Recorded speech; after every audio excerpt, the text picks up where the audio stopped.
প্ৰতিজন ৰাম ভক্তৰ বাবে গৌৰৱৰ দিন। আপুনি যদি সঁচাকৈ এজন ৰাম ভক্ত তেনেহ'লে ভিডিঅ'টো যিমান পাৰে সিমান শ্বেয়াৰ কৰিব আৰু শেষলৈকে চাব। 22 জানুৱাৰীত ৰাম মন্দিৰৰ ভৱিষ্যত উদ্বোধনী অনুষ্ঠানৰ আয়োজন কৰিবলৈ অযোধ্যাত সাজু হোৱাৰ সময়তে আমি মন্দিৰৰ বিষয়ে কিছুমান গুৰুত্বপূৰ্ণ তথ্যৰ ওপৰত চকু ফুৰাওঁ আহকচোন।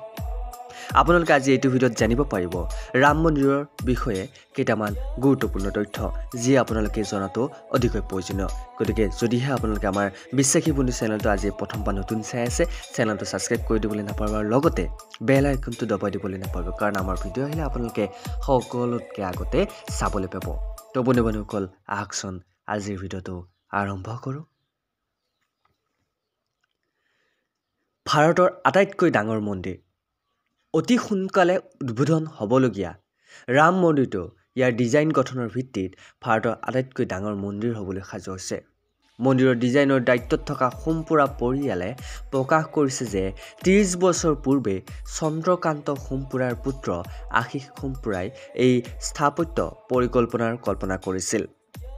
পৰিয়ালটোৰ মতে মন্দিৰটোৰ প্ৰায় 161 ফুট উচ্চতাত থিয় হৈ 28,000 বৰ্গফুট বিস্তৃত অঞ্চল সামৰি লোৱাৰ সম্ভাৱনা আছে। গতিকে নহয়নে ইণ্টাৰেষ্টিং? নেক্সট, পবিত্ৰ ভেটিৰ বিষয়ে অকণমান ৰাম মন্দিৰৰ কথা জনাটো প্ৰয়োজন। ৰাম মন্দিৰৰ ভেটিৰ গভীৰ আধ্যাত্মিক তাৎপৰ্য আছে, কিয়নো ইয়াক নিৰ্মাণ কৰিবলৈ 2,587টা অঞ্চলৰ পৰা পবিত্ৰ মাটি অনা হৈছিল। উল্লেখযোগ্য স্থানসমূহৰ ভিতৰত ঝাঁচি, বিথৌৰী, হালদিঘাটি, যমুনোত্ৰী, চিত্তৰগড়, সোণালী মন্দিৰ আৰু বহুতো পবিত্ৰ স্থান আছিল।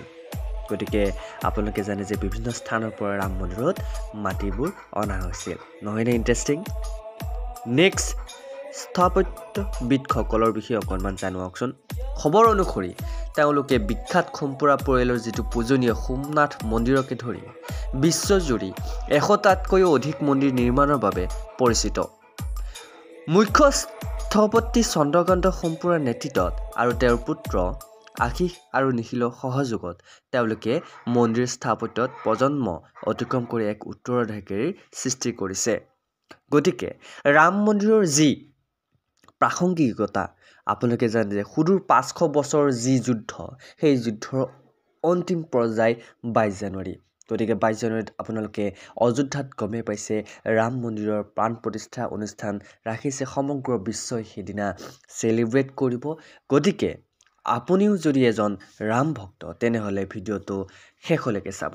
যদিহে আপোনালোকে এই ভিডিঅ'টো শেষলৈকে নাচায় তেনেহ'লে আৰু ইণ্টাৰেষ্টিং কিছুমান নজনা কথা আপোনালোকে জানিবলৈ ৰৈ যাব। গতিকে ৰাম মন্দিৰৰ আৰু এটা টপিকৰ ওপৰত আমি কথা পাতিম। লোহা বা তীখা ব্যৱহাৰ কৰা হোৱা নাই ৰাম মন্দিৰত। কিয় ব্যৱহাৰ কৰা হোৱা নাই লোহা বা তীখা? বহু খবৰ অনুসৰি ৰাম মন্দিৰ সম্পূৰ্ণৰূপে শিলেৰে নিৰ্মাণ কৰা হৈছে আৰু কোনো তীখা বা লোহা ব্যৱহাৰ কৰা হোৱা নাছিল। আপোনালোকে জানে ৰাম মন্দিৰ লোহা বা তীখা ব্যৱহাৰ কৰা হোৱা নাই। কিয় কৰা হোৱা নাই সেইটো আপোনালোকে গম পাব, কিন্তু ৰাম মন্দিৰত কি ব্যৱহাৰ কৰা হৈছে সেইটো হয়তো আপোনালোকে জানিবলৈ ৰৈ আছে। গতিকে আহকচোন তাৰ বিষয়ে অকণমান জানো। ৰাম মন্দিৰত ব্যৱহাৰ কৰা হৈছে শ্ৰীৰাম ইটা। কিন্তু বহুতে সুধিব এই শ্ৰীৰাম ইটানো কি? মন কৰিবলগীয়া যে ৰাম মন্দিৰ নিৰ্মাণত ব্যৱহাৰ কৰা ইটাবোৰত শ্ৰীৰাম বুলি পবিত্ৰ শিলালিপি আছে। এই ইটাৰ আধুনিক পুনৰাবৃত্তিৰ বাবে বৰ্ধিত শক্তি আৰু স্থায়িত্বৰ প্ৰতিশ্ৰুতি দি ৰাম সেতু নিৰ্মাণৰ সময়ত এক প্ৰাচীন প্ৰথাৰ প্ৰতিধ্বনি দিয়ে। গতিকে ইণ্টাৰেষ্টিং ফেক্ট হৈছে যে তাতে শিল আৰু তীখা, লোহা আৰু তীখা ব্যৱহাৰ কৰা হোৱা নাই। নেক্সট, ৰাম মন্দিৰত বহুতে কৈ আছে যে থাইলেণ্ডৰ পৰা মাটি অনা হৈছিল। কথাটো কিমান দূৰ সত্য সেয়া আজি আপোনালোকে জানিব পাৰিব। সঁচাকৈ থাইলেণ্ডৰ পৰা মাটি অনা হৈছিলনে?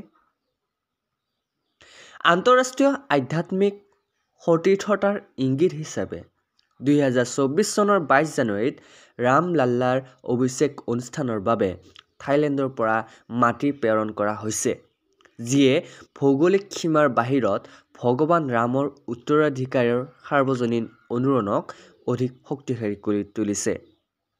গতিকে এই কথাটো 100% সত্য, কিয়নো অহাকালি 22 তাৰিখ আৰু 22 তাৰিখৰ বাবে থাইলেণ্ডৰ পৰা মাটি অনা হৈছে, কাৰণ আন্তঃৰাষ্ট্ৰীয় আধ্যাত্মিক সতীৰ্থতাৰ ইংগিত হিচাপে 2024 চনৰ 22 জানুৱাৰীত ৰামলাল্লাৰ অভিষেক অনুষ্ঠানৰ বাবে এই মাটি প্ৰেৰণ কৰা হৈছে। গতিকে নহয়নে ইণ্টাৰেষ্টিং? নেক্সট, মন্দিৰৰ বিশেষ বৈশিষ্ট্য কি আছে অকণমান চাওকচোন। 2.7 একৰ ভূমি সামৰি 3টা মহলাত বিয়পি পৰা তলৰ মহলাত লৰ্ড ৰামৰ জীৱনৰ চিত্ৰণ কৰা হৈছে।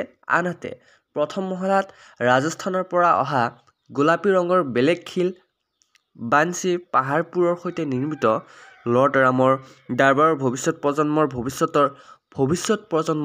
ভৱিষ্যতৰ মাজত নিমজ্জিত কৰা হ'ব।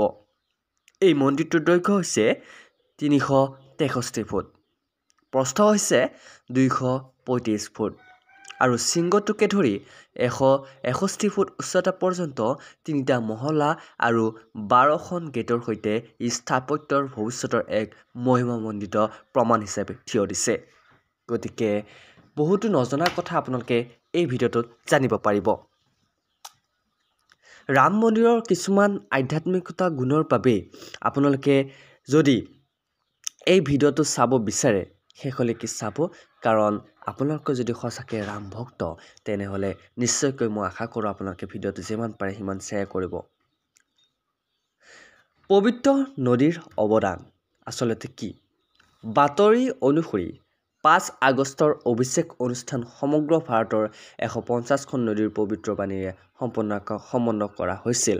গতিকে পবিত্ৰ নদীৰ অৱদান বুলি কোৱা হয় সেই দিনটোক। ভৱিষ্যতৰ বাবে সময় কেপচুল।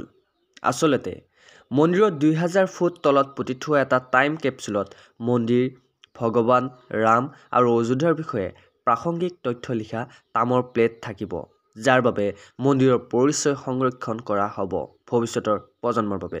যদিহে এই কথাটো সত্য হয় তেনেহ'লে এই ৰামৰ জন্মভূমি অযোধ্যাৰ ৰাম মন্দিৰৰ প্ৰাণ প্ৰতিষ্ঠাৰ কেন্দ্ৰবিন্দু স্বৰূপ ৰাম মন্দিৰ 2000 ফুট তলত এটা টাইম কেপচুল পুতি থোৱা হ'ব, যাতে ভৱিষ্যত প্ৰজন্মই মন্দিৰৰ পৰিচয় সংৰক্ষণ তেওঁলোকে অতি সহজে চিনিব পাৰে।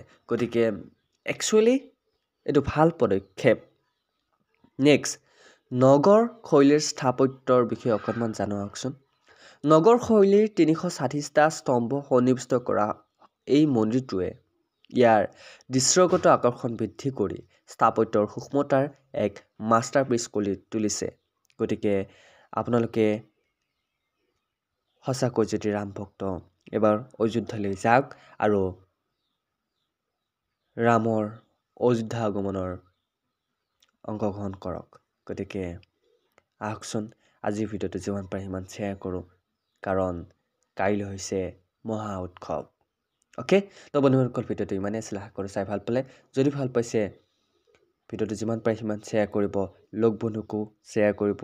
যিসকলে ৰাম মন্দিৰৰ বিষয়ে জানিবলৈ বিচাৰিছে তেওঁলোককো শ্বেয়াৰ কৰিব, কাৰণ মই আজি বহুত কম সময়ৰ ভিতৰত কিছুমান নজনা কথা আপোনালোকক কৈছোঁ। গতিকে আপোনালোকে আজি ভিডিঅ'টো চাবলৈ নাপাহৰিব, কাৰণ আজি স্পেচিয়েলি আপোনালোকৰ বাবে লৈ আহিছোঁ। ভিডিঅ'টো ইমানেই আছিল, আশা কৰোঁ চাই ভাল পালে। যদি ভাল পাইছে অন্য এটা ভিডিঅ'ত আকৌ লগ পোৱাৰ প্ৰতিশ্ৰুতিৰে। জয় হিন্দ, জয় অসম।